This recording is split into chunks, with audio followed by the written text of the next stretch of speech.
A warm welcome and a heartfelt namaste and a great happy new year to all of you. A very warm wishes of the new year. Sanatan Dharma moves into a new year 2077 as per the Vikram Samvat, and wishing to all of you that this year brings around a lot of peace and prosperity. It teaches us a lot of goodwill towards one and all, even in these trying times. Best wishes for the time when we move out of this dark zone and come into the sunlight. Let us talk about the Panchangam. The Panchangam has been read in the new year every year for eons together, especially in the courts of the kings, because and by great astrologers, because the Panchangam sheds a lot of light into the coming year, how the new year would unfold for the kingdom, for the province, for the city, and for the king in general, was made out. Accurate predictions could be understood and got by this Panchangam reading. And even today, people gather in crowds, people move in a place to hear a good Pandit recite the Panchangam, where he would also tell the days when the eclipses would take place, if there was any probable wrong event that could have happened. He could forecast that, and all the good dates were also discussed. In this day and time, because of the ongoing situation, we cannot discuss it on a big public platform, but the YouTube is also not a small platform. It connects us globally more than we can do on a very local basis. So this is a great opportunity to read out the Panchangam to all of us. Now, we begin with the year. This year is the year of Sarvari as per the 60 years of the Panchang. So this is the year when one needs to develop their skill sets. This is the year one needs to pay attention to all kinds of learnings, and this is the year when wealth generation would be a great possibility.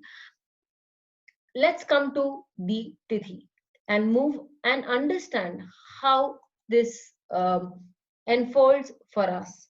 For India, when we wake up, when we had woken up, the Tithi today morning was Shukla Pratipada, and the Vara was Wednesday, the Karana is Baba, and the Nakshatra is Revati, the Yoga is Brahma Yoga, and the Hora is Mercury.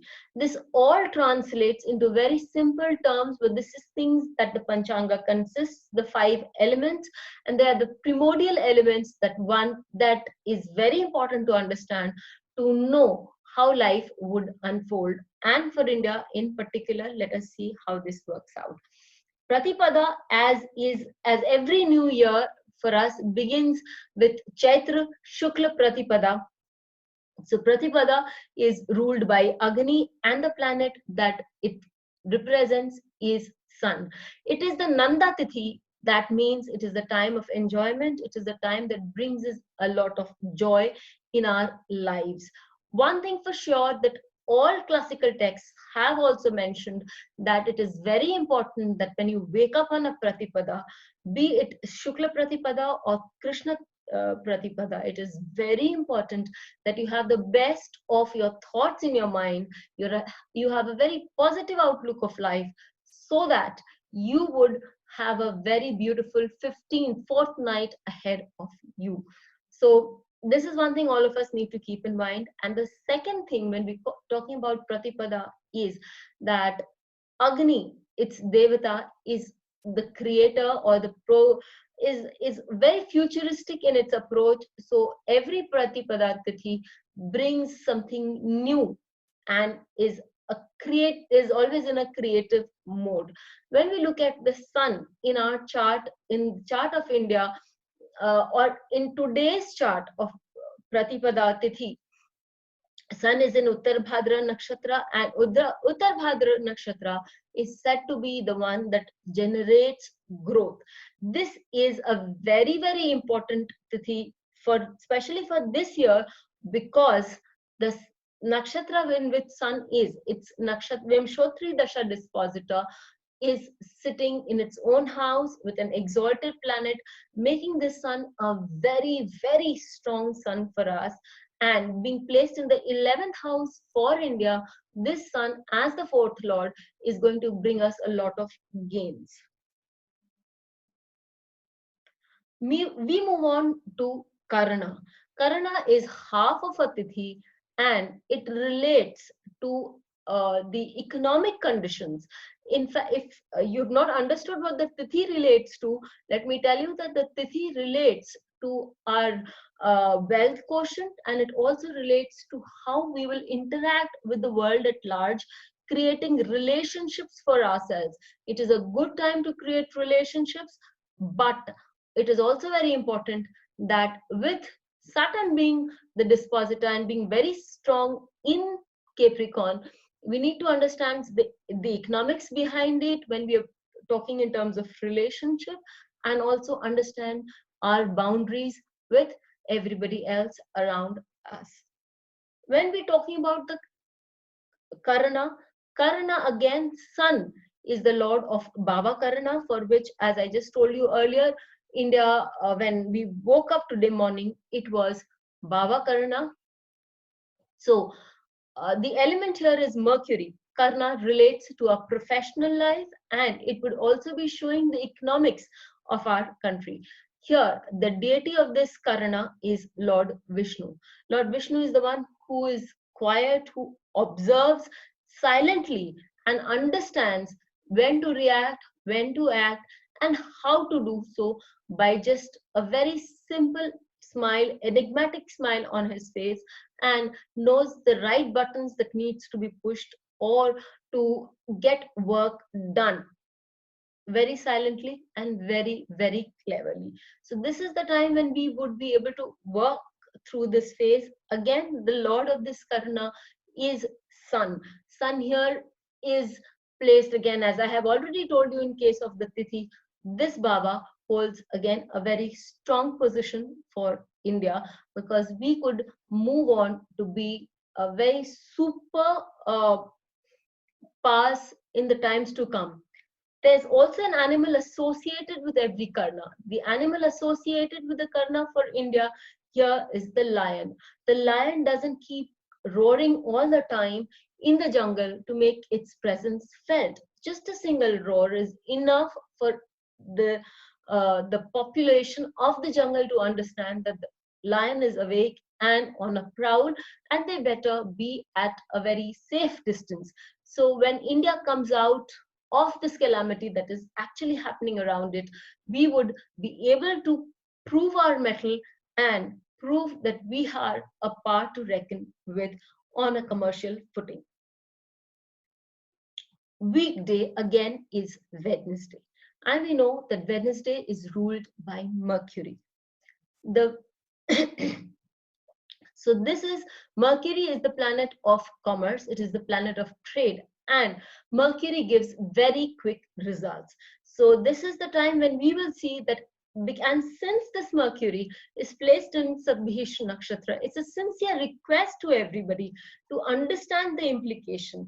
If we follow the dictum, if we follow a path, then it becomes very clear that we will be moving ahead. We will be given the green signal by the seas, by the lords of the seas, Varuna. That is, we will be able to have an international flourishing trade. But for that, we need to understand the schematics, and we also need to understand that this is an hour, this is a time of discipline, and this is a time of understanding our boundaries loud and clear.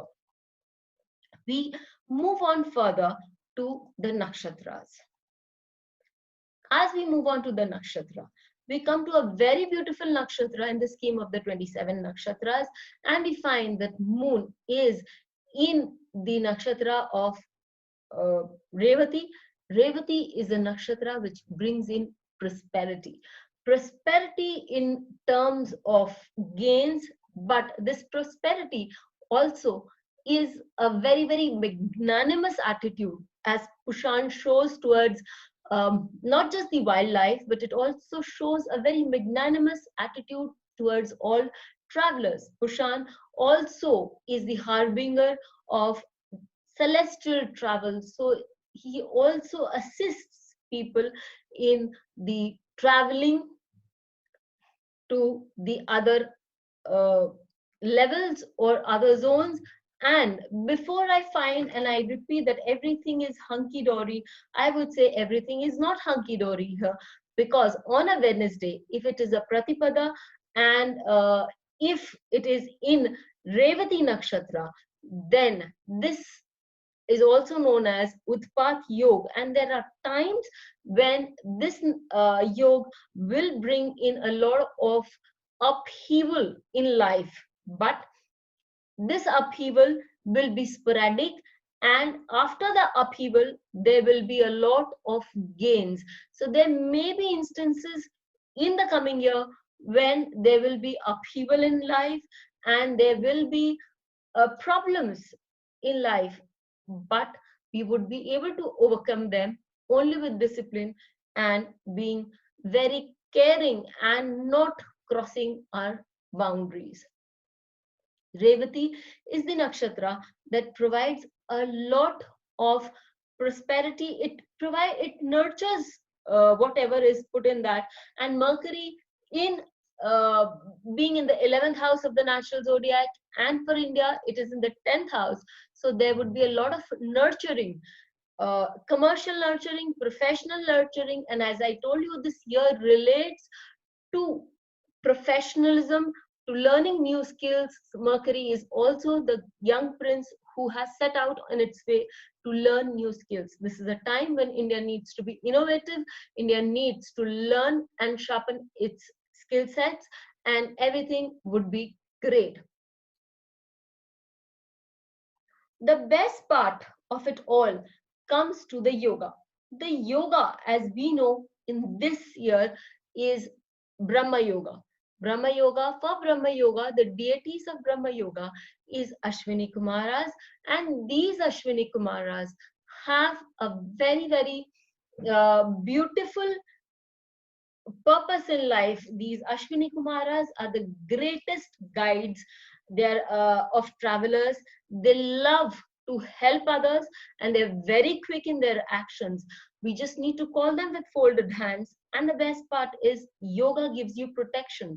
So for us, it's a very, very good time, because if you remember Ashwini Kumars, albeit we're following our doctors, we're following the rules and regulations set by for us, because as I told you, that Saturn, the dispositor of Sun, which is another important planet for us, is right there in Capricorn, in a very practical sign, and Mercury, which is again, we have seen playing a very, very important role, is there in Sadbihish Nakshatra, the nakshatra of Varuna, which needs control and which needs confidence, as well as knowing your boundaries. So when we're talking about the yoga, we're talking about Brahma Yoga, and Brahma Yoga is by the Ashwini Kumars. Ashwini Kumars give you all the assistance you need, are there at disposal. They are the celestial doctors.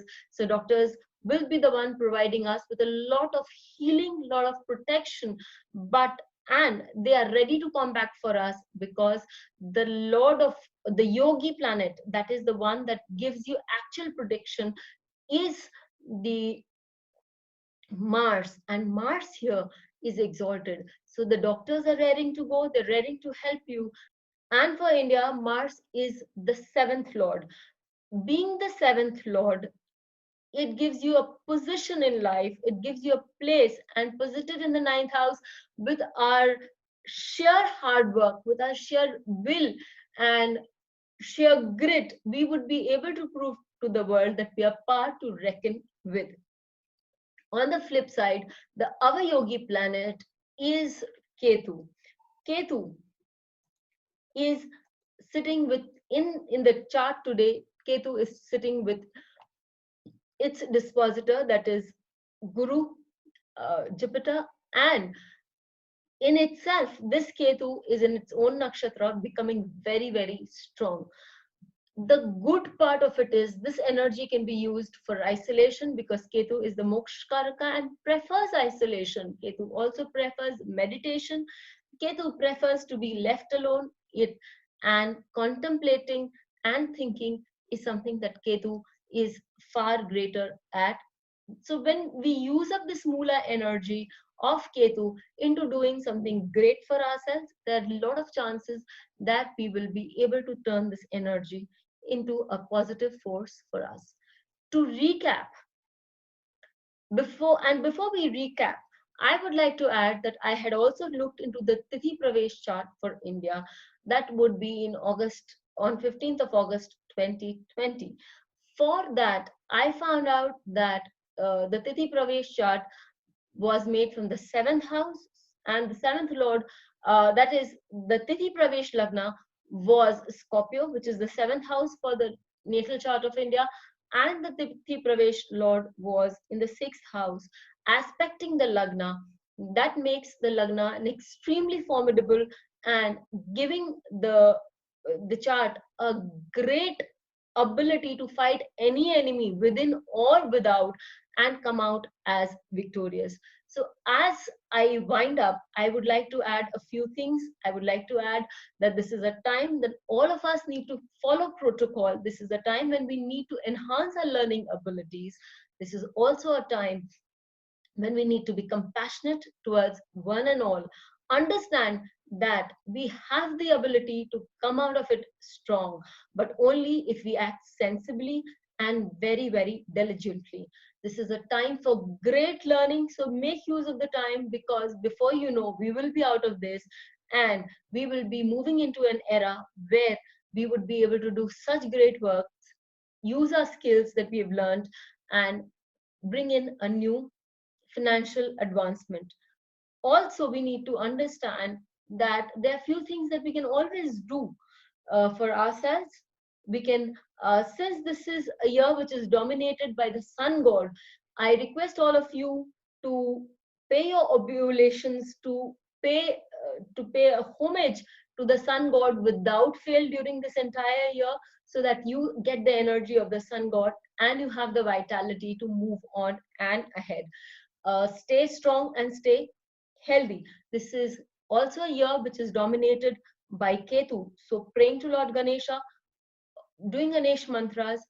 Also, um, as Ganesha is the one who is a Vignaharta, that is, he removes problems, he removes obstacles. So when we are able to help others to remove their obstacles, but remember, as they tell you in the flights, first wear your mask before, literally wear your mask before you help others with theirs. So when we are helpful to others, this also works. We can be helpful by maintaining protocol and by doing things that have been asked for by to us to be done. Finally, one of the best things is that Lord Vishnu, be it Mercury in form of Mercury or by every other means, has shown a dominance in this year. So, and also Varuna remembers and understands only the dictums of Lord Vishnu. So it's very important for us to emulate Lord Vishnu in any form, be it Lord Ram, be it Lord Krishna. We would be able to go a great stride. Finally, before winding up, since Mercury and Ketu are important along with the sun god, that Ram avatar and feeding the fishes, albeit when the time comes to normalcy, will help you make a rollicking year for yourself and for the country. Till we meet again, have a safe life. Thank you.